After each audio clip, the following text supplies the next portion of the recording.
नमस्कार, आज़ाद सिपाही विशेष में आपका स्वागत है। मैं हूं राकेश सिंह।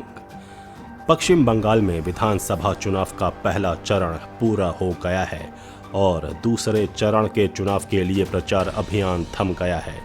कुल 8 चरणों में होने वाला ये बेहद रोमांचक चुनावी मुकाबला उस मोड़ पर पहुंच गया है जो बंगाल की भद्र छवि को नुकसान पहुंचा रहा है। देश की सांस्कृतिक राजधानी के रूप में पहचाने जाने वाले बंगाल के लोग वैसे चुनाव के दौरान तनावपूर्ण माहौल के आदी तो हैं, लेकिन इस बार का चुनाव प्रचार अभियान पिछले सभी रिकॉर्ड तोड़ चुका है। जिस बंगाल में चुनाव के दौरान कभी दीवार लेखन के माध्यम से रचनात्मकता का उदाहरण पूरे देश को मिलता था, वहां अब निजी आरोप आक्षेप, मारपीट, आगजनी और हत्या तक होने लगी है। बंगाल का भद्र लोग इस परिस्थिति को स्वीकार करने में हिचक भी रहा है और लोकतंत्र के महायज्ञ में इस अलोकतांत्रिक आहुति से बेहद बेचैनी महसूस कर रहा है। वो समझ नहीं पा रहा है कि सियासत में ये तनाव और मर्यादा की दीवारें तोड़ती भाषा का जवाब किस तरह देना है। ये सही है कि ममता बनर्जी की आक्रामक राजनीति और भाजपा की दमदार मौजूदगी बंगाल चुनाव को जहां रोमांचक बना रही है, वहीं इसके रक्त रंजित होने की आशंका को भी मजबूत बना रही है। आखिर बंगाल का माहौल इतना गर्म क्यों हो गया है और इस आक्रामकता बौखलाहट के क्या मायने हैं? इन सवालों का जवाब तलाशती आज़ाद सिपाही के कोलकाता ब्यूरो चीफ हृदय नारायण सिंह की विशेष रिपोर्ट। पश्चिम बंगाल में विधानसभा चुनाव के दूसरे चरण का प्रचार मंगलवार को खत्म हो गया और पहले 2 चरण के चुनाव प्रचार अभियान को देखकर लोगों को विश्वास हो गया है कि आगामी चरणों का प्रचार अभियान अधिक आक्रामक और अशांत होगा। बंगाल में इस तरह का चुनावी माहौल राज्य के आम लोगों को अचंभित कर रहा है। हालांकि यहां चुनाव के दौरान हिंसा का रिकॉर्ड रहा है, लेकिन इस बार की हिंसा और तनावग्रस्त माहौल ने पिछले सभी कीर्तिमान ध्वस्त कर दिए हैं।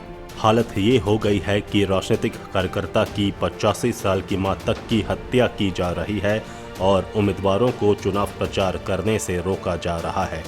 उनके साथ दुर्व्यवहार किया जा रहा है।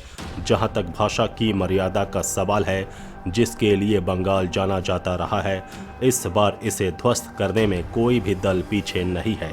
अपनी 10 साल की सत्ता बचाने की जद्दोजहद में जुटी तृणमूल कांग्रेस सुप्रीमो ममता बनर्जी ने मर्यादा की सारी दीवारें तोड़ दी हैं, तो उन्हें चुनौती दे रही भाजपा के प्रदेश स्तरीय नेता भी इसका माकूल जवाब दे रहे हैं।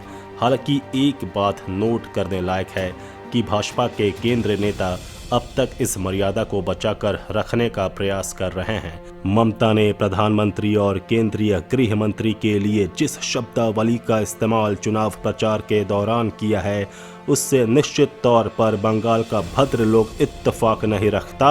वो तो बंगाल में वो सियासी माहौल का आदी है जिसमें दीवार लेखन के जरिए रचनात्मकता का बेहतरीन प्रदर्शन किया जाता था। सटीक व्यंग रचनाओं और नारों के जरिए राजनीतिक प्रतिद्वंदियों पर प्रहार करना बंगाल की राजनीतिक संस्कृति हुआ करती थी।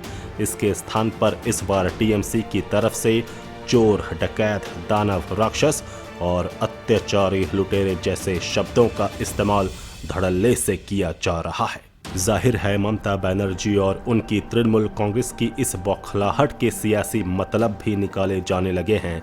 लोग कह रहे हैं कि इस बार के चुनाव में अपने किले की दरकती दीवारों को देखकर ममता का धैर्य डगमगाने लगा है।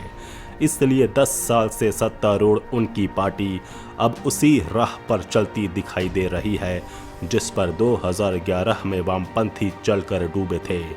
वैसे बंगाल में हिंसात्मक राजनीति नई बात नहीं है। ममता बनर्जी अपने राजनीतिक प्रतिद्वंदियों से राजनीतिक रूप से नहीं बल्कि ताकत के जोर से निपटने की रणनीति पर चल रही है। उनकी इसी रणनीति के कारण कहा जा रहा है कि बंगाल में इतिहास अपने आप को दोहरा रहा है। इसलिए कोई पैंट खोल खदेड़ने की बात करता है तो कुछ हिंदुस्तान, पाकिस्तान और मुसलमान की बात करते हैं। तकरीबन हर दल के नेता भाषण में भाषा की दीवार को तोड़ते नजर आ रहे हैं। किसी की जुबान पर नियंत्रण नहीं है। वैसे भी चुनाव के दौरान नेताओं का बदजुबान होना कोई नई बात नहीं है, लेकिन पिछले 1 दशक में बंगाल में यह संस्कृति बन गई है। चुनावी सभाओं में सत्ता पक्ष के लोग विपक्ष के खिलाफ बोलते समय बलात्कार, पाछा जैसे अश्लील शब्दों का इस्तेमाल धड़ल्ले से कर रहे हैं। इस बार नेताओं की जुबान जितनी खराब हुई है शायद इससे पहले कभी न थी। भाजपा के राष्ट्रीय अध्यक्ष जेपी नड्डा के दौरे के बाद खुद मुख्यमंत्री ममता बनर्जी ने टिप्पणी करते हुए चड्डा, गड्ढा, भड्डा, नड्डा कहकर व्यंग्य की पराकाष्ठा कर दी। इससे माहौल बिगड़ना शुरू हुआ।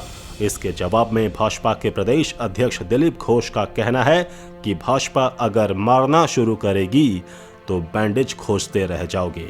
असल में इस तरह की भाषा की शुरुआत माकपा के समय से ही हो गई थी। बंगाल के लोग कहते हैं कि 2011 में जब ममता बनर्जी ने वामपंथ के अभेद किला को ढाहा था तब लाल झंडे से निपटने में उन्हें कड़ी मशक्कत करनी पड़ी थी। राजनीतिक तौर पर ही नहीं, आक्रामकता के साथ भी वो वामपंथियों से जूझती थीं। ठीक उसी तरह इस बार उन्हें भाजपा से जूझना पड़ रहा है। अंतर केवल इतना है कि इस बार सत्ता की ताकत ममता के पास है और भाजपा इसे हासिल करने की जद्दोजहद में जुटी हुई है। कभी वाम मोर्चा और कांग्रेस का गढ़ रहा बंगाल पिछले एक दशक से ममता बनर्जी का अभेद सियासी किला बना हुआ है, लेकिन पिछले 2 साल में भाजपा ने ममता के इस मजबूत किले में जबरदस्त सेंधमारी की है। पहले पंचायत चुनावों में 500 से अधिक सीटें जीतकर, फिर पिछले लोकसभा चुनाव में 18 सीटों की जीत और अब मजबूत संगठन के जरिए विधानसभा चुनाव के लिए दमदार अभियान भाजपा को लेकर उम्मीदों को मजबूत करता दिख रहा है। बंगाल में भाजपा को लेकर सियासी अटकलें यूं ही नहीं मजबूत हुई हैं।